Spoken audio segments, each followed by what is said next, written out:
There is something that deeply unsettles me when I observe certain patterns in counseling sessions. I see men who are hardworking, competent, have built stable careers, and, at least at first glance, lead fulfilled lives, yet they apologize for simply existing. They literally apologize for being hungry, for being tired, or for having feelings. And when I ask them why they do this, the answer is always the same. I don't know. I've always been like that, but I do know.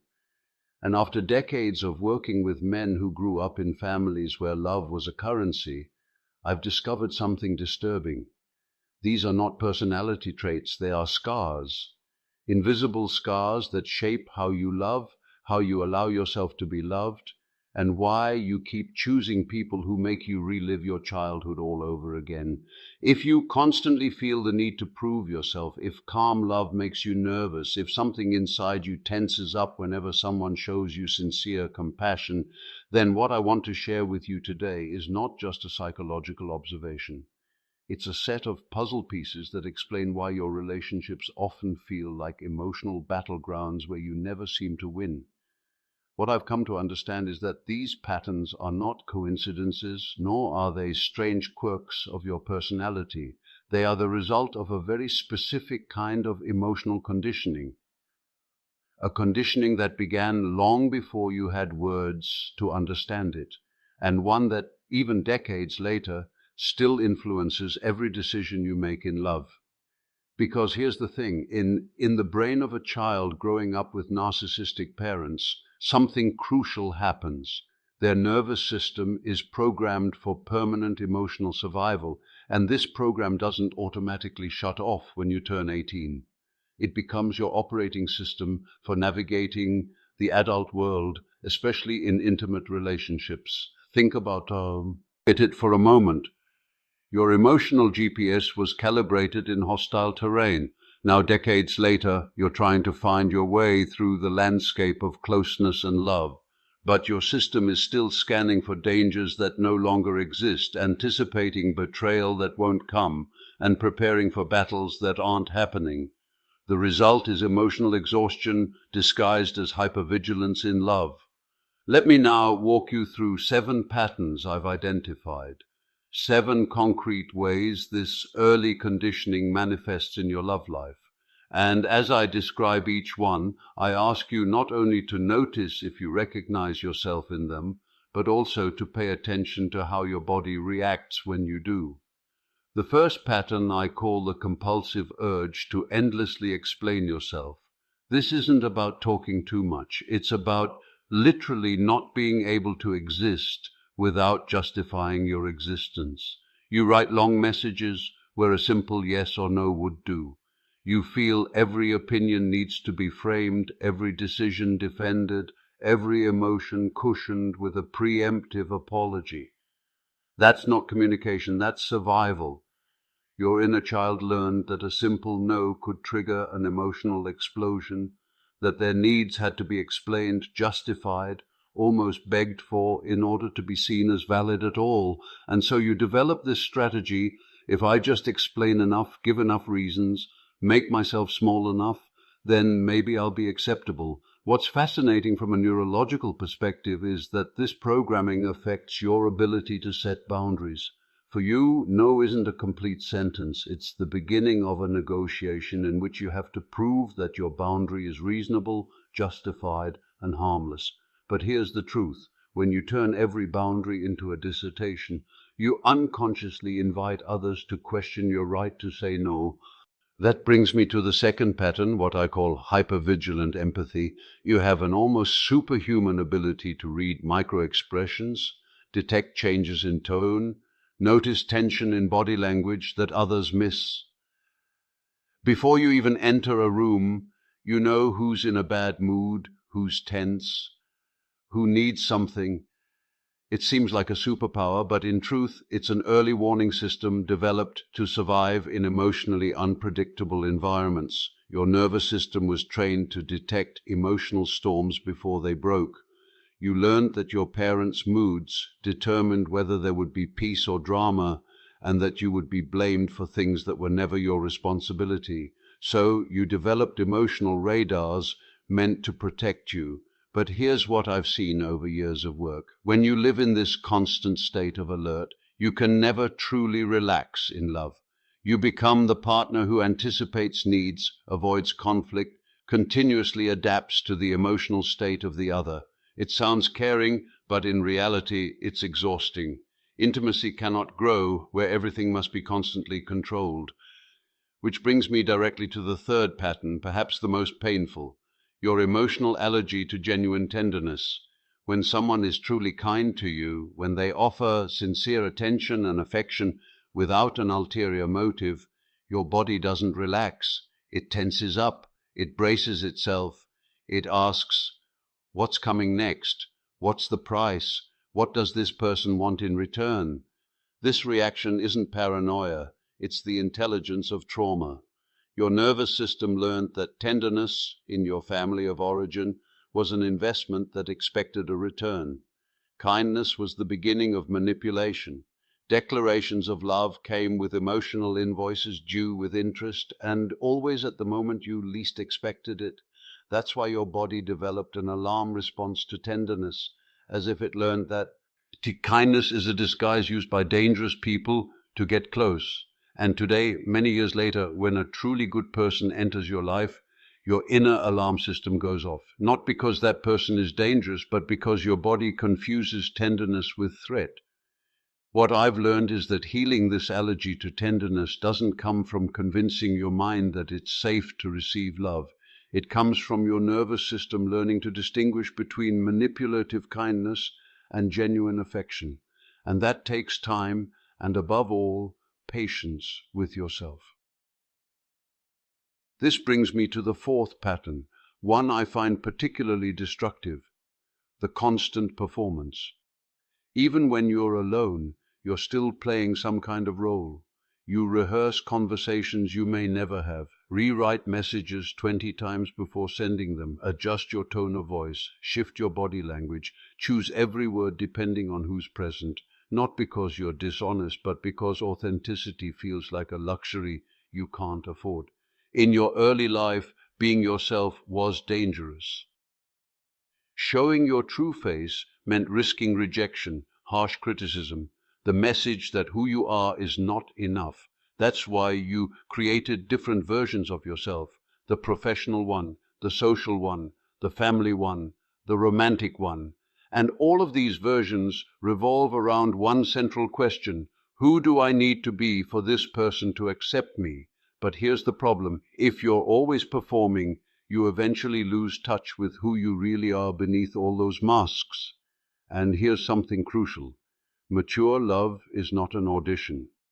It's not a test you have to pass in order to earn affection. It is an encounter between two people who have chosen to be real with all their imperfections, gray days, and moments of vulnerability. But if you've spent your whole life in performance mode, the very idea of being loved for your self can feel both impossible and terrifying. This brings me directly to the fifth pattern, the silent epidemic of apologizing. I don't mean apologizing when you make a mistake. I mean apologizing for simply being, for being hungry, tired, having a different opinion, for crying, laughing too loud, or taking up space in this world. I've seen men apologize for the weather when it rains. I've seen them apologize for mentioning their own accomplishments. I've watched them apologize for needing time to process their emotions. And every time that happens, what I really see is a boy who learned that his very existence is a burden, something that constantly needs to be justified. But here's what many don't realize: when you keep apologizing for who you are, you teach others to treat you as someone who is worth less. You reinforce the message you internalized as a child, that you're not enough the way you are, that your presence demands explanation, that your needs are too much. Which leads me to the sixth pattern, perhaps the most contradictory and self-sabotaging: your magnetic pull toward emotionally unavailable people. It's not masochism, even if it might look that way from the outside. It's familiar terrain. Your nervous system recognizes the pattern: the urge to conquer love, the constant struggle to earn it, the life of uncertainty, over whether you're enough. What's happening here is remarkable from a neuroscientific point of view. Your brain has learned that love is tied to effort, that fear is synonymous with passion, that conquest proves your worth. When someone offers you their love fully, when it comes easily and without drama, your nervous system doesn't recognize it as love. It reads it as boredom, as if something's wrong, as if it's too good to be true. It's as if your heart has learned a very specific language of love, the language of lack, effort, and constant proving. And when someone speaks to you in the language of abundance with ease and a love that doesn't need to be earned, you literally don't recognize it as love. That's why you end up in relationships where you have to constantly prove your right to exist, where love is given in drops and part of you is always working to be enough. And this cycle continues because you unconsciously are still trying to finally earn the love you never received, to prove to yourself that this time you are worthy of being chosen. But what I've learned is this: the only way to break this cycle is through something that feels completely contrary to everything you've experienced. You have to learn to endure love that comes easily. You have to train your nervous system to recognize that emotional availability does not equal boredom. It means safety. That love you don't have to fight for isn't less valuable. It's more genuine, deeper, more real. And that brings me to the seventh and final pattern, one I find deeply moving: your great fear of becoming the very person who hurt you. You live with a constant worry that you might come across as arrogant, that you might hurt others, that you might show any trait that reminds you of the narcissism that shaped you. This fear is so strong that you often diminish yourself. You avoid recognition, downplay your achievements, deflect compliments, flee from situations where you might be seen as special or successful. Because deep down you carry the belief that being visible is dangerous, that it might make you like the monstrous parent who raised you. But here comes the most beautiful irony I've ever discovered. People who are genuinely afraid of being narcissistic almost never are. The very fact that this thought occupies your mind, that this fear lives inside you, is proof of your empathy, your awareness, your capacity to feel with others. True narcissists don't worry about being narcissistic. They don't lose sleep over whether they've hurt someone. They don't live with this level of self-reflection and emotional responsibility. Your fear of becoming like them is in fact your greatest protection against it. It keeps you connected to your humanity, to your ability to feel, to your deep desire not to repeat what once wounded you. But when this fear becomes so strong that it paralyzes you, keeps you from shining, makes you invisible, then that very fear becomes a new kind of prison. And here lies the heart of what I want to share with you. Recognizing these patterns doesn't mean labeling yourself as broken or defective. It means empowering yourself to choose differently, giving yourself the tools to understand why you react the way you do, why you choose what you choose, why you feel what you feel. Because these 7 patterns are not flaws in your character. They are intelligent adaptations your mind created to survive in an environment where love was conditional, where your worth depended on whether you could make other people happy, people who weren't able to be happy with themselves. You were a boy who, with the tools available to him, did his best, and it was precisely those tools that saved you. They helped you navigate a home where emotional survival required constant vigilance, where love had to be earned, where authenticity was a luxury you couldn't afford.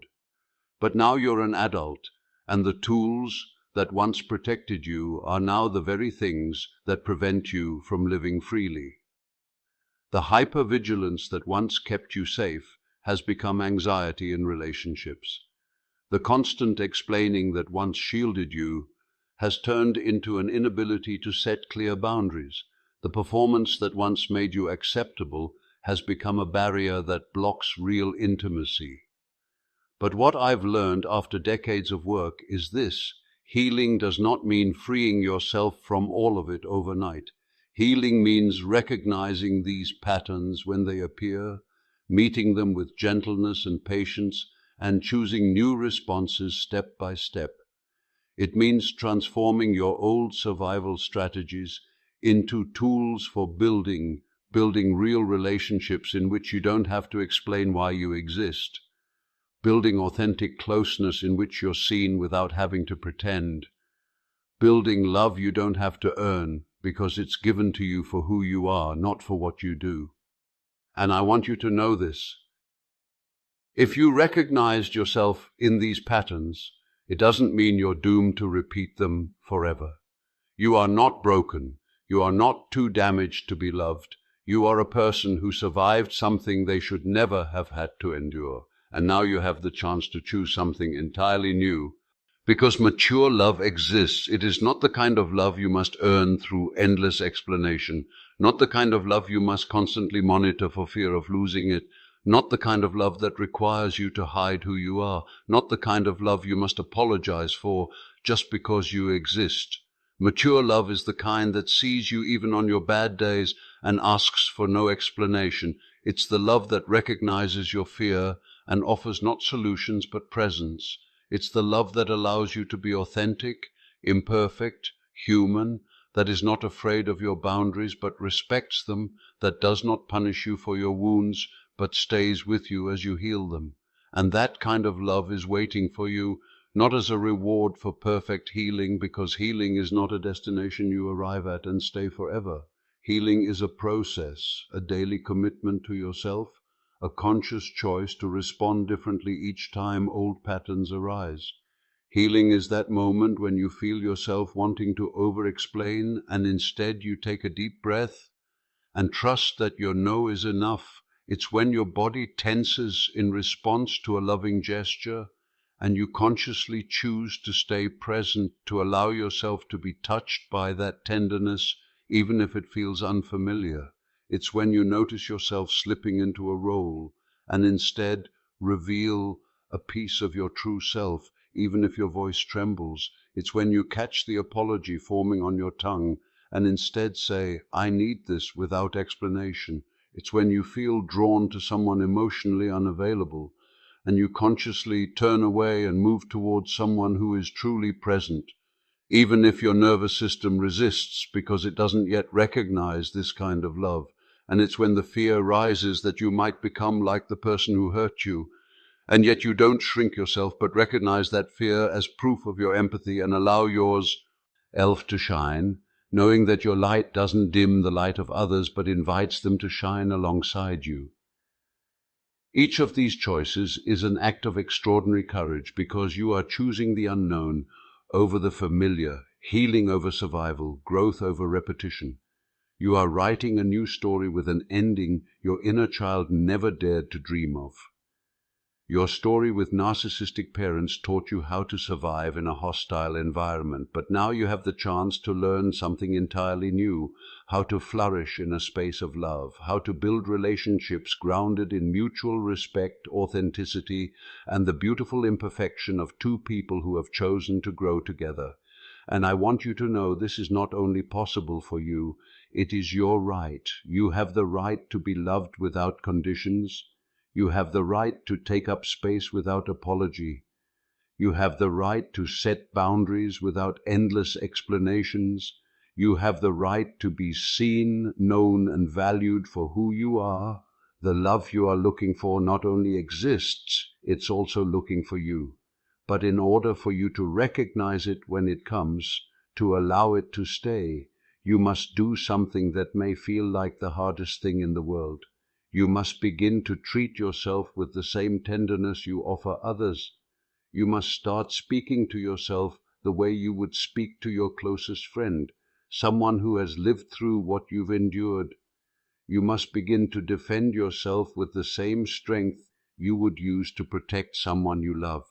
You must start to see yourself through eyes of compassion, the very eyes with which you look at others who've survived similar wounds. Because the deepest truth I've learned is this: you cannot receive love you don't believe you deserve. You cannot build healthy relationships while you're still trapped in a toxic relationship with yourself. You cannot give to other as what you continue to deny yourself. That's why healing always begins with you, not with finding the right person to heal your wounds, not with better explanations of your needs, not with more convincing behavior to be accepted. Healing begins with the recognition that you deserve love simply because you exist, that your worth is not up for negotiation, that you don't have to earn your place in this world, that you exactly as you are, with all your wounds, your patterns, and your story, are enough. And from this place of radical self-acceptance, from this solid foundation of self-love, you can begin to choose relationships that honor who you are, not the ones that force you to be someone else. The path to mature love is not perfect. There will be days when old patterns speak louder than ever. There will be moments when the familiar melody of survival feels safer than the new song of healing. And that's okay. That's part of the process. But what matters is you now hold the keys. You now have the map. You now know that the patterns that have accompanied you your whole life are not your destiny. They are your starting point, the place from which you choose something different, something better, something worthy of the man you've become despite everything. And this man who survived, who grew, who chose healing over repetition, this man deserves a love that celebrates him, not one that merely tolerates him, a love that sees him, not one that overlooks him, a love that walks beside him, not one that keeps him small. That love exists, and you, exactly as you are right now, are worthy of it.